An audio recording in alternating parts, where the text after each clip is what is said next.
Why or what led to the crisis you had in your personal or organizational situation? The crisis means that change the situation from one situation to the another. In my life, I got one big changes. That is, I changed from my employee life to self-employed life. That's one of the big crises, I would say that, because everybody prepares something for the change. But for me, I decided very quickly, without much preparation. Just from my, I would say, gut feeling, I can success in outside. That's all. What was the business that you originally started 7 years ago? I planned this for business consultant and training. And also I do as a freelance trainer. But the crisis is internal and external. Internal, my wife, my family, they worry for me. And not only they worry for me, they worry for themselves as well. That's the issue is at the time, the salary that I'm getting in that company is quite a high one. I mean, even in Myanmar, one of the top 3 companies. So my wife is really, really surprised. And the next one is, I expected that I got a lot of customer contacts. These are my potential customer if I do this sales and customer service training. So when I quit, I informed to them, I told to them, hey, I quit already. And I have been a freelance trainer for around, at the time, 4 or 5 years training experience in every weekend. So I explained them and I proposed them, hey, I can do this and that. But most of them don't believe me, didn't believe. Even though when I called to them, some never pick up. So that's one of the very bad feeling for me. Because when I was in the company, everybody is calling me. They are looking for the opportunity from me. But now, nobody wants to pick up my phone.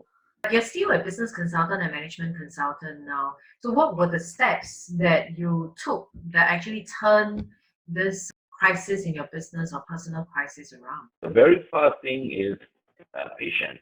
I don't show my comfortable feelings. Also, I analyze it secondly. So what is happening? What are my weaknesses? It's a very simple thing. I do SWOT analysis for my business. If you are patient and if you're really calm down, and if you analyze on it, if you can see the real situation, if you can find out the real opportunity in that kind of crisis, you can win. And one more thing is I never stop learning, continuous learning. You mentioned earlier on when you meet up with your previous customers, they were not willing to actually give you the business. You might be doing SWOT analysis and looking at where are your weaknesses. How do you then overcome the trust that they have in you in order for them to be willing to give you business? Or did you actually go out of that circle and got your business somewhere else? As I said, not every customer's issues, but we have some. We have some. Make a reference what our Buddha says. Everything is on you. Know yourself. I do SWOT analysis. Everything is on me and I have to know myself. I know then what I can do, who I can be my potential customer, who can trust me, and what kind of strategies should I do. So at the time I prepare a lot. Even when I wake up in the middle of the night, get up from bed, and as soon as I got the idea, go to my text and I prepare all the things. Secondly, mind is everything. What you think you can. That's another Buddha saying. So I never think about my past. I have to dream for the future, but I focus on my present situation. That years of learning from in around 2008, I think, when I was working in Singapore. One of the Chinese word, they pronounce it Wei Ji. Wei Ji is like a crisis in Chinese. So Wei is in danger and Ji is in an opportunity. That's my belief. That even though I got a crisis, I have an opportunity. So I guess two things: where is my opportunity, and how can I apply my strengths? If you have to give 3 tips on what you have learned over the crisis, or for someone who is currently going through crisis, probably either they are like yourself, they decided to quit their job and then they start their own business, or probably in this kind of climate where they are forced out of employment. What would be the 3 key tips you will give to them to move forward? The thing is, you need to be calm down first. Calm down. Don't worry. And calm down, please calm down, take your time. And second, analysis. Analyzing the very simple things, SWOT analysis, simple and use it. This is the best tool. And if you make this guy calm down and analyze, focus on that gap. The gap means that the opportunity in one, the third one. I feel that's positive attitude. If you don't have a positive attitude, it's really overcome on whatever the crisis is.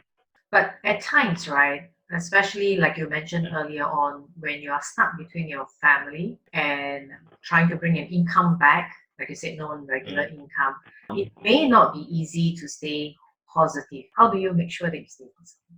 What do you do?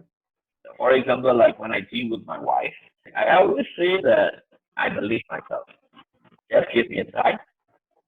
And we negotiated. Remember, I told her that just give me 6 months a week. If 6 months, if I can reach what I want, I will go back to the employee life. I just try to relax my wife. Basically communicate.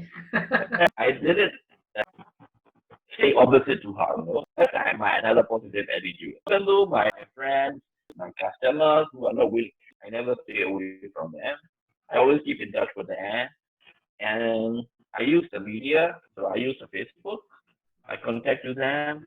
Whenever I finish my training, I post it. I try to write the contents in the Facebook more attractively, persuasively, fun.